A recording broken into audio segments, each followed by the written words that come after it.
Bueno, yo les hablaré sobre la fecundación. Como todos sabemos, la fecundación es la unión del óvulo y el espermatozoide para que se pueda producir un embarazo.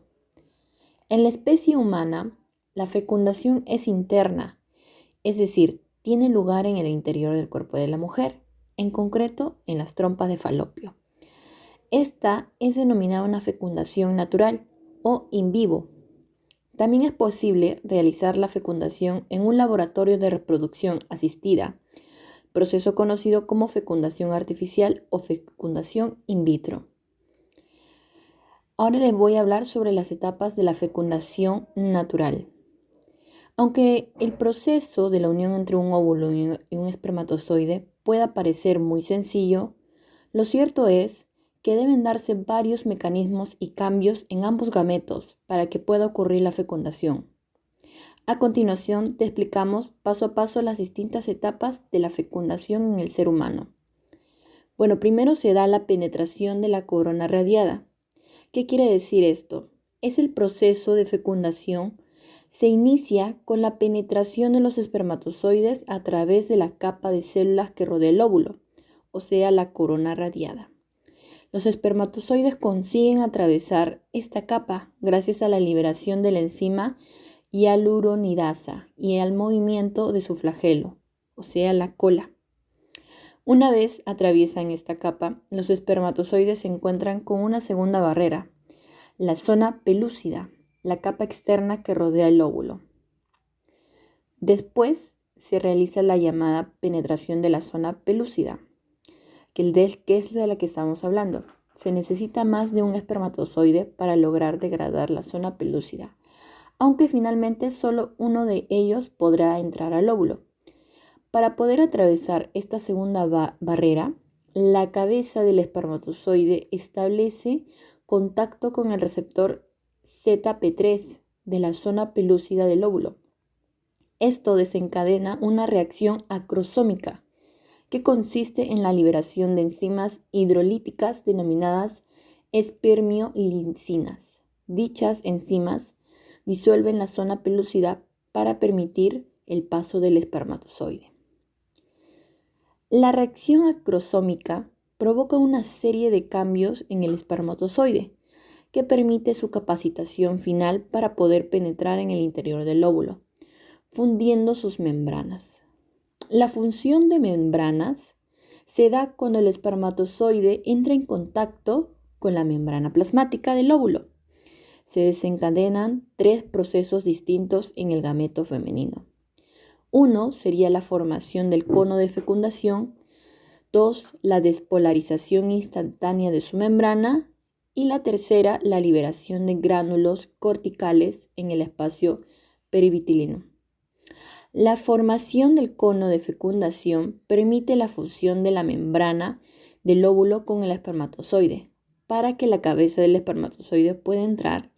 A su vez, gracias a la despolarización de la membrana del óvulo y a la liberación de los gránulos corticales, se evita la entrada de otro espermatozoide.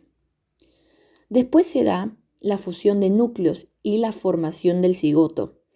Con la entrada del espermatozoide, el óvulo se activa para terminar la meiosis. Es el proceso que permite la reducción del número de cromosomas. Así se libera el segundo corpúsculo polar y los cromosomas se colocan formando una estructura denominada pronúcleo femenino.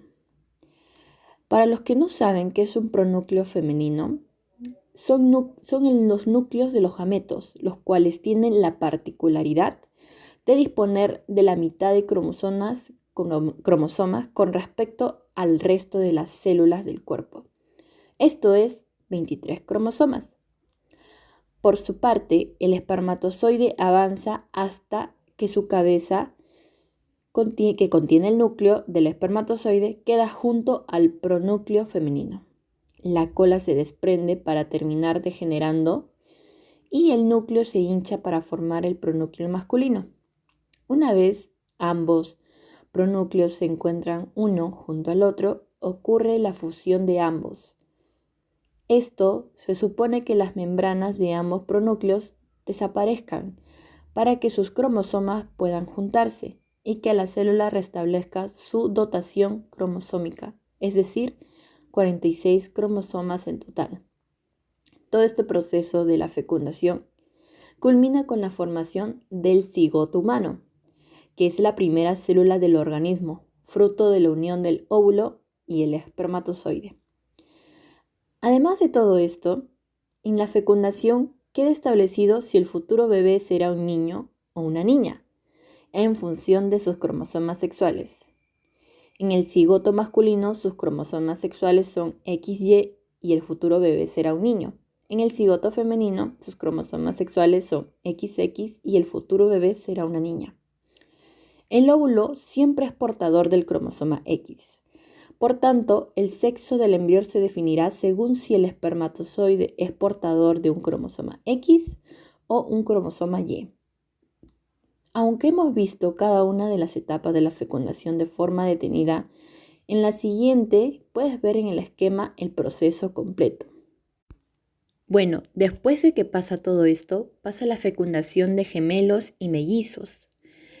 ¿Qué sería esto? Al contrario de lo que indica la creencia popular, los gemelos no surgen de la fecundación de un óvulo por dos espermatozoides. Como ya hemos indicado, el óvulo tiene un mecanismo para evitar la fecundación doble y múltiple, ya que los embriones resultantes no serían viables. Por ejemplo, si penetraran dos espermatozoides al óvulo, en total habría 69 cromosomas. 23 cromosomas de un espermatozoide, 23 del otro y 23 del óvulo. Este tipo de embriones serían triploides, es decir, tendrían 3 juegos de cromosomas y no podrían seguir con su desarrollo. Para que puedan originarse gemelos, la fecundación es idéntica a la que da lugar a un único bebé. Un espermatozoide penetra en el interior del óvulo. La diferencia reside en las divisiones celulares que ocurren a continuación.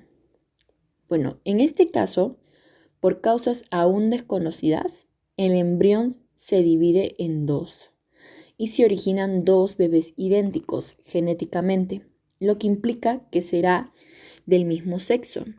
El origen de los mellizos es muy distinto. En este caso, se produce la fecundación de dos óvulos distintos, cada uno de ellos por un espermatozoide. Por tanto, los procesos de fecundación y desarrollo embrionario serían los habituales, con la particularidad de que los dos bebés se desarrollarían a la vez en el vientre materno. Los bebés no serían genéticamente idénticos, ni tampoco tienen por qué ser el mismo sexo. Ahora vamos con el desarrollo embrionario. Al producirse la fecundación y por consiguiente la formación del cigoto, se inicia una serie de procesos que dan como resultado un individuo semejante a sus progenitores. Este desarrollo se inicia con la segmentación de la mórula, la formación de la blástula, que luego se anida en el útero transformado en gástrula, y finalmente se produce la diferenciación.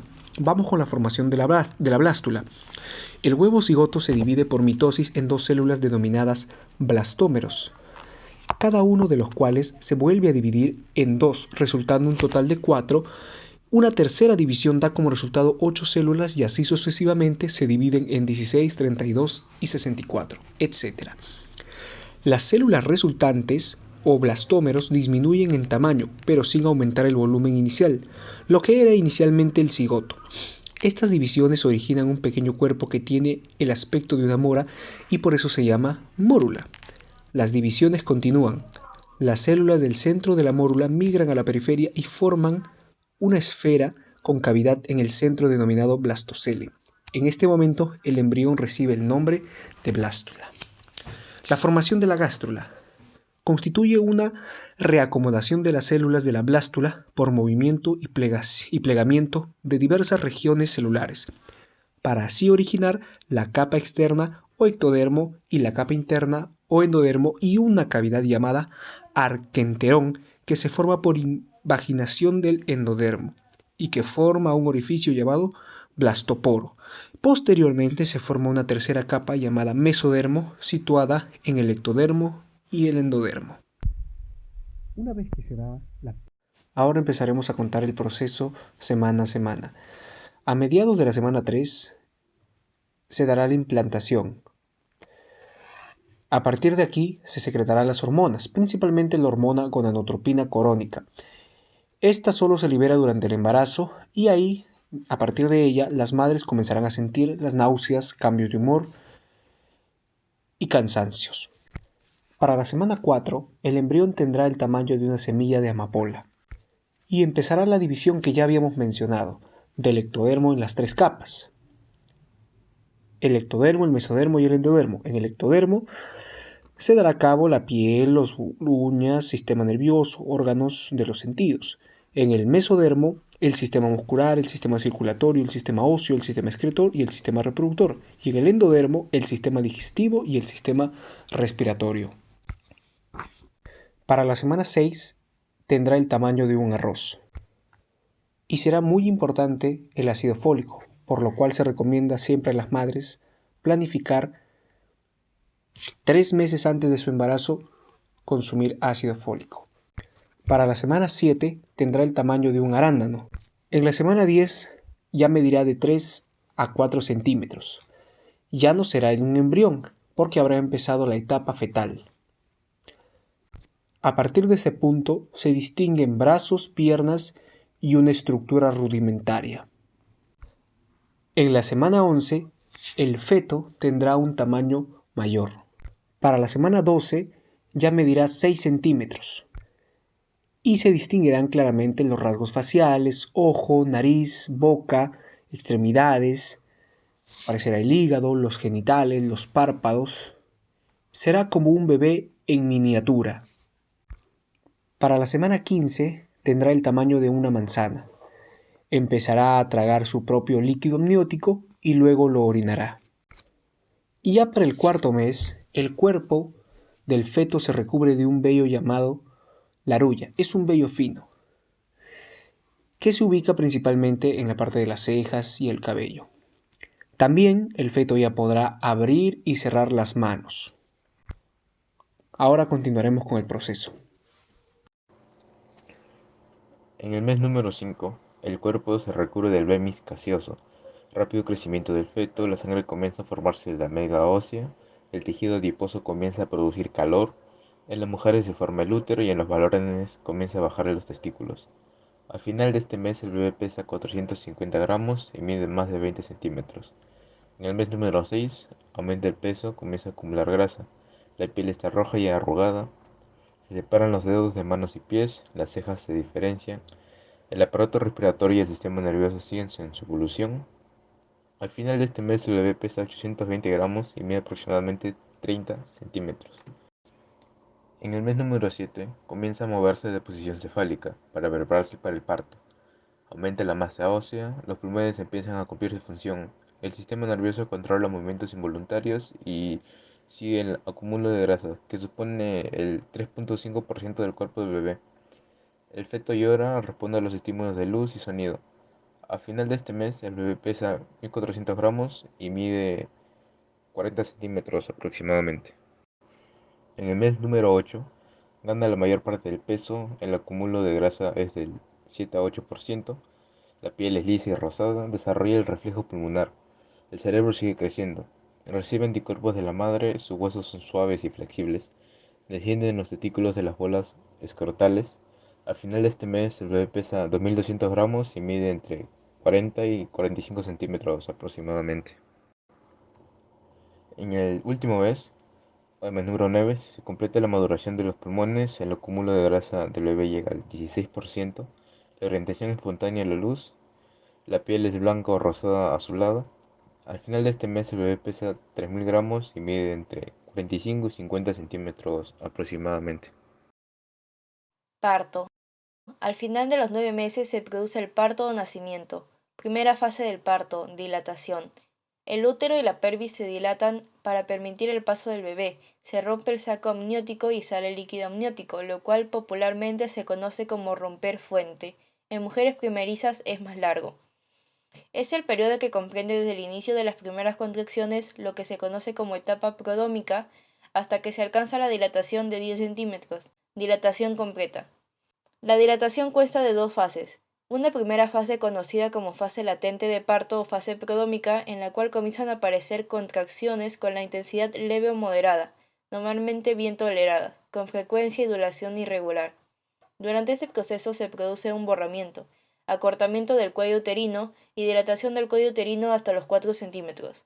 La duración de esta fase varía dependiendo de si es primer parto de la mujer, donde podría llegar a durar 20 horas, o si la mujer ya ha presentado un parto previo, donde este proceso podría durar unas 14 horas. Esta primera fase no debe nunca confundirse con el falso trabajo de parto, caracterizado por contracciones poco frecuentes y de intensidad irregular que no van en aumento y que se focalizan principalmente en el abdomen inferior, cediendo en muchas ocasiones con el reposo o la deambulación.